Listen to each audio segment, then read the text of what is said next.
Dribblers, bago sumagot, antayin lamang na sabihin kong dribblers. Pindot na!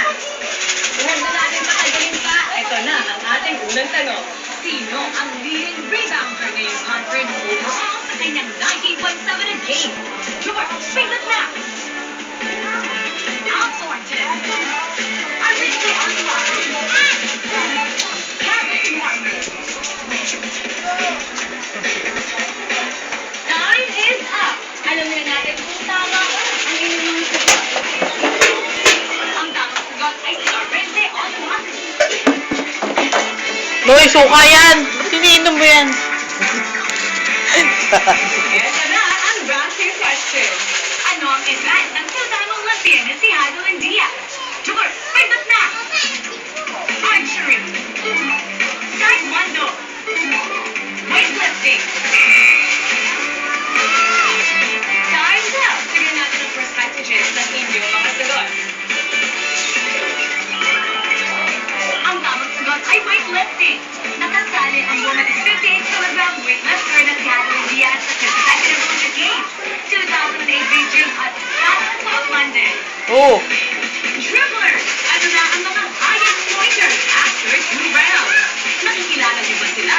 Kung wala kayo dyan, may pag-asa pang manalo. Dahil eto na ang Money Ball Round. Ang mga imports sa ibahay nag-average ng at least 30 points per game ngayong conference bago ang kasalukuyang playdate. Press 1 kung all, press 2 kung hindi. Dribblers, pindot na! Outsorted. Arvizo unlocked.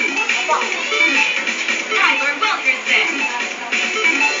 Shane Edwards. David Simon. Matthias Jeffers. MJ Rice. Calvin Warner. Eto na ang mga tamang sagot. Sa oo, outsorted, Tyler Wilkerson at Shane Edwards.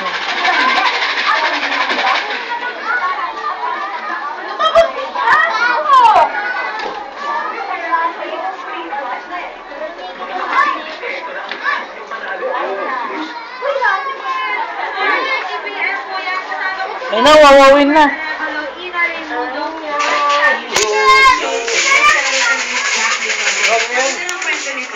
Ano ba yung medyo pakilang? Kasi matikman, kasi matikman yung ano pa. Pag-nurse, sabi muna tayo. Ipagin natin. Ito, watch the trailer of The Millionaire's Wife. Sa dami ng mamahalin mo at inyong anak. Ano ang taong pinakamahalaga sa iyo ay malagay sa panganib. Medyo beses ko yung anak ko. At ang tanging makakatulong ay isang katulad niya. I'm rich. I'm a powerful man. Alam ko naman kung nahihirapan kayo eh. Nabango ko po na pag-aalin po yung nararamdaman niyo. Kaya bakit?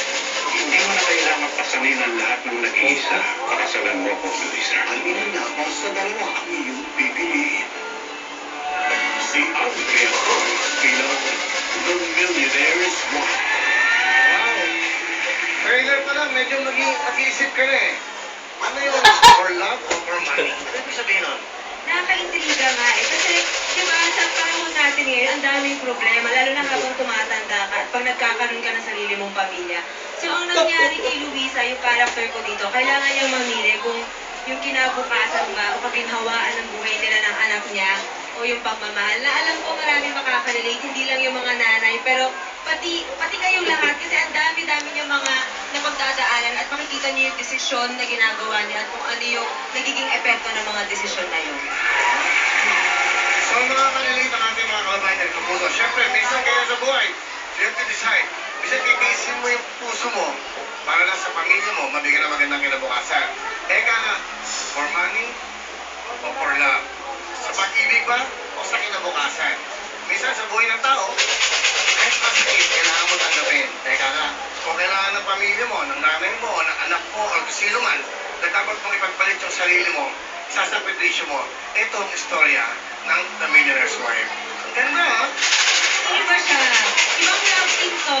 Again, invite everyone this coming Monday. Yes, inuulit ko po mga kapuso, The Millionaire's Wife po ngayong Lunes na yan, March 14, bago mag-wawawin. So, dire-diretso nyo na Millionaire's Wife, tapos wawawin. 4:30 p.m. po yan. Ano yan?